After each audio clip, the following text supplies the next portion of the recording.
Avec le micro, ça va mieux. On va parler de solaire avec notre invité Xavier Barbaro, PDG de Neoen. Bonjour. Merci d'être avec nous. Selon une étude de l'université d'Exeter au Royaume-Uni, le monde aurait franchi un point de bascule qui va faire que l'énergie solaire sera la première source de production d'électricité d'ici 2050. C'est votre grande spécialité. Vous faites quoi? 50% de solaire chez Neoen? Nous, on fait en termes d'investissement, autant de solaire que d'éolien, mais par contre, on fait du solaire dans un nombre de pays beaucoup plus important que l'éolien. L'éolien, on en fait un peu en Australie, un peu en Finlande, un petit peu en France aussi, mais du solaire, on en fait dans beaucoup de pays et on voit que le solaire, effectivement, prend sa place dans le mix énergétique de chaque pays, y compris des pays parfois inattendus. Pourquoi particulièrement le solaire qui prend le pas sur les autres renouvelables? Parce que ça se déploie rapidement, c'est bien accepté, c'est assez peu visible.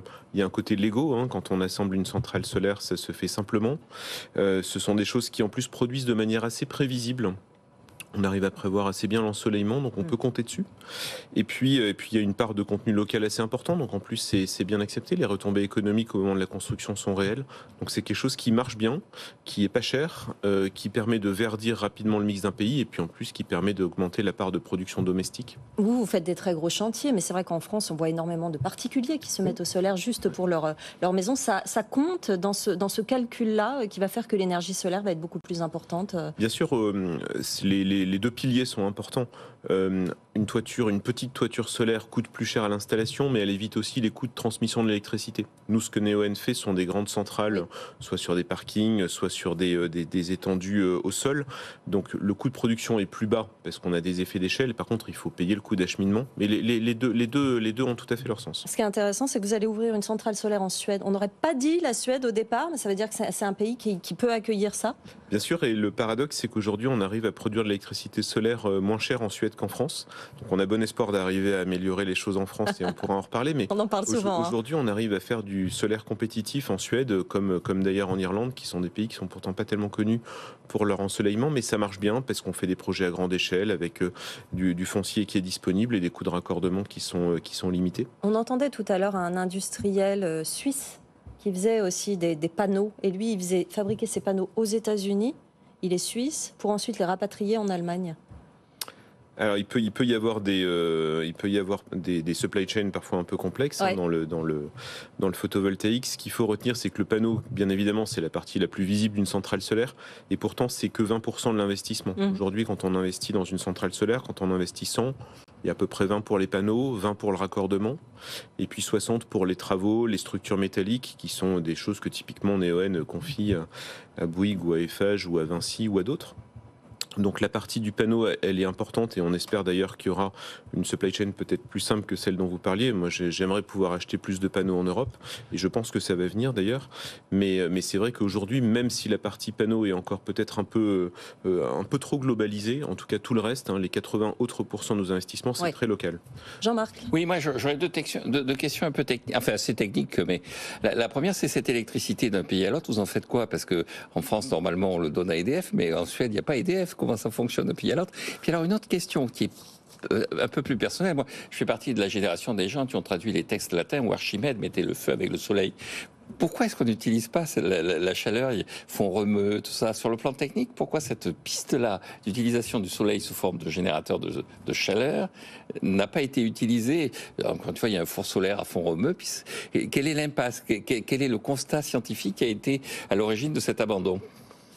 Juste un point, ça existe quand même, puisqu'il y a même un industriel de la sidérurgie qui veut utiliser la même technique. Donc, mais oui, absolument. Non, mais ça existe. Le fond romain existe. Et encore une fois, Archimède avait mis le feu au vaisseau romain avec le soleil. Pourquoi c'est une impasse? Sur votre première question d'abord, en Suède, par exemple, l'électricité qu'on produit, on la vend à H&M, qui produit des vêtements, mais qui veut verdir son approvisionnement énergétique. Et en France, c'est pas que EDF. Neoen a signé il y a un peu moins d'un an, par exemple, un contrat d'approvisionnement pour TDF, donc les points hauts. Donc on vend de l'électricité directement à des entreprises qui sont assez consommatrices d'énergie. Et puis votre deuxième question, alors moi je suis ingénieur, donc j'aime bien ce genre de sujet. La réalité, c'est qu'effectivement on peut produire de la chaleur, et c'est encore le cas avec du soleil. Alors peut-être pas de là, comme à fond romeux, comme on l'a vu dans nos livres de physique quand on était à l'école, parce que ça coûte quand même assez cher. Il y a des installations dans des pays extrêmement ensoleillés, le Maroc, Israël, où il y a justement la transformation de soleil en chaleur qui à la fin fait bouillir de l'eau et donc qui permet de faire tourner des turbines, mais ça coûte assez cher. Par contre, il y a des solutions qui sont intéressantes économiquement, qui sont d'utiliser du soleil pour faire de la moyenne chaleur, donc de l'eau à 60 degrés, qui déjà peut servir dans des process industriels, et ça économiquement, ça marche assez bien. Mais aujourd'hui, l'utilisation économiquement la plus efficace du soleil, c'est d'utiliser ça pour faire des électrons et donc de l'électricité qui elle-même à la fin peut rendre juste service. Pour compléter ma question, c'est que tous ces panneaux solaires reposent sur des terres rares, sur des... Encore une fois, on a l'impression que la chaleur que l'on obtient du soleil... c'est de l'eau que l'on fait chauffer, alors que les panneaux solaires, est-ce qu'on ne va pas être confronté bientôt à une raréfaction de la matière première pour les panneaux solaires et une sorte de monopole de certains pays sur la construction de ces panneaux solaires? Je vais vous rassurer. Aujourd'hui, le 90 ou 95% des panneaux solaires n'utilisent pas de terres rares. Certains, oui, mais c'est extrêmement minoritaire. Un panneau, c'est du silicium, donc c'est du sable, à la fin transformé évidemment. Il y a un peu d'argent aussi pour les fils conducteurs, mais les terres rares ou les métaux rares où on pourrait craindre d'être un peu captif de la Chine. C'est un sujet qui peut exister dans des batteries, partiellement. C'est un sujet qui peut exister pour certaines éoliennes, les éoliennes en mer, parce qu'il y a des aimants avec des terres rares. Mais un panneau solaire, aujourd'hui, en termes d'approvisionnement, ce sont des matériaux qui sont archi disponibles. Les sites de production pourront fournir face à la demande qui va augmenter dans les prochaines années? Oui, aujourd'hui c'est une industrie qui sait non seulement faire des panneaux, mais qui sait faire des usines de panneaux.